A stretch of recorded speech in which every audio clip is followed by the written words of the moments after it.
Hello everyone. In this video we're going to be covering taking our fully written G-code programs from our desktop computer, sending them over to our FAGOR NC controller, and then troubleshooting and simulating our full program. And then after we know that everything is correct, we're going to go through the process of sending it back to our computer. If at any point in time you have any questions or concerns with anything that you see in this video, please feel free to email either myself at m_lockwood@fanshawonline.ca or any one of your practical professors, and we'd be happy to help. All right, let's get started. The first thing that I'm going to do is I need to find my program. So I'm just going to open up my USB, and I'm going to find the program that I've typed out just by going through all my folders. Please make sure that when you come to the practical lab, your program is fully written.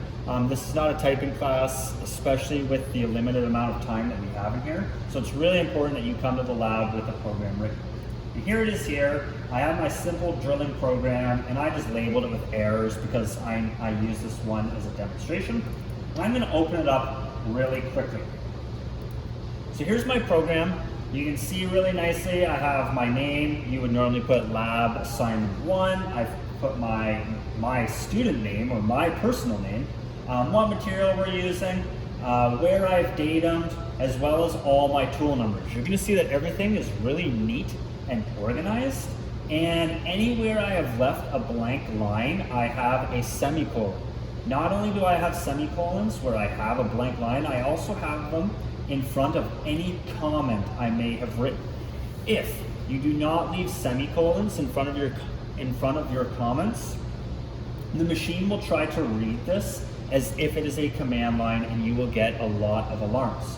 So just make sure that any blank line, as well as any comments you're leaving for yourself or for an example of future operators, do have semicolons in front of them.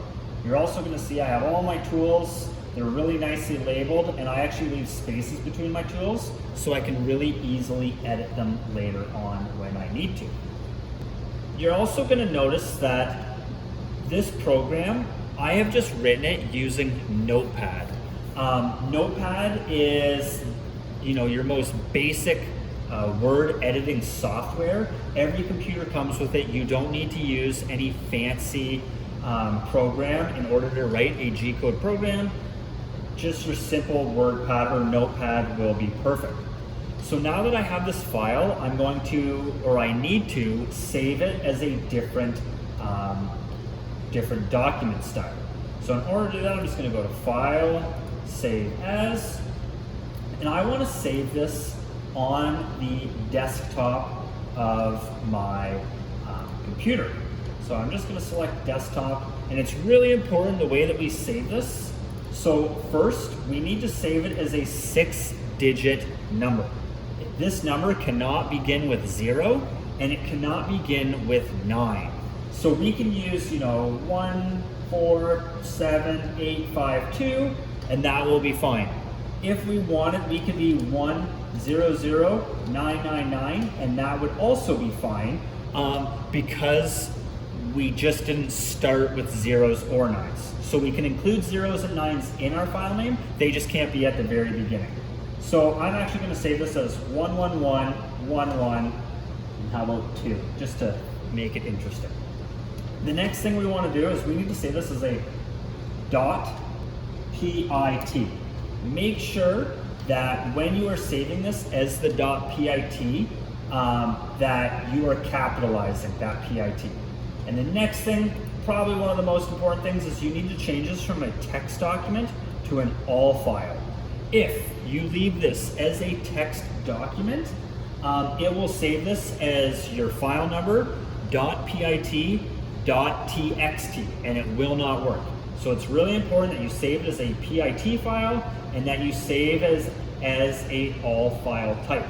So the next thing I'm going to do is I'm going to click Save, and I'm going to minimize that of my program, and you're going to see that here is my my program down here. It is on the desktop, and if I cursor over it, you will see that it says it's a type PIT file. That is very, very, very important. The next thing I'm going to do is I need to click and drag my program, and I need to put it in the CNC program file folder that is on the desktop of every computer in the B1016 CNC lab. So I'm just going to drag my program in there, and you're going to see that there's another file type in there, 545454. So that's just from someone else. They never deleted it. I'm going to ask that after you are finished with every single one of your programs, that you do in fact delete. That way we don't have to worry about someone borrowing or copying any of your toolpaths and running the risk of any academic integrity issues. So now that I have my file in the CNC program file folder, I want to open up my WinDNC program. Again, this will be on every machine within the CNC lab. And the reason that we needed to send my file to that CNC program file folder is because this is where this program pulls my files from.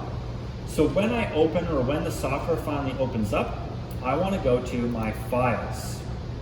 So really nice. You're going to notice that we have my PC side here. So this is any files that are saved in my PC, and we have any files that are saved on my actual CNC memory unit. So right now it's showing that I have none in either place, which obviously is a lie because I do have files in my PC, and this may come up as an issue for you as well. Sometimes it forgets where that CNC program file folder is. So I'm just going to go back to my work directory, and I'm going to find on my C disk my CNC programs file folder, select, and now you will see that those two files that were in the CNC program folder, so that would be this CNC program folder, are also showing up in my PC side of my simulator. Now that we're looking and I can see that my file is loaded onto the PC side, I need to send this file onto my CNC memory unit. And again, you may not have to go through that work directory file that I just did in order to be able to view these. Sometimes your files will appear, other times it won't. I mean, in this case, it didn't show up, so I had to go through that work directory. But now that we have found our files, we want to select on our file, and we want to send it over to the CNC memory side. In order to do that, we want to click this white piece of paper with the red arrow.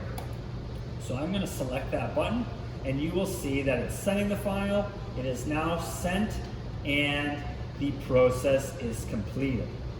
Now, if I hit quit, you will see I have my program 11112 on both the CNC unit memory as well as on my PC side. So now that I have successfully loaded my file onto my CNC memory unit, I can go to just using my simulator.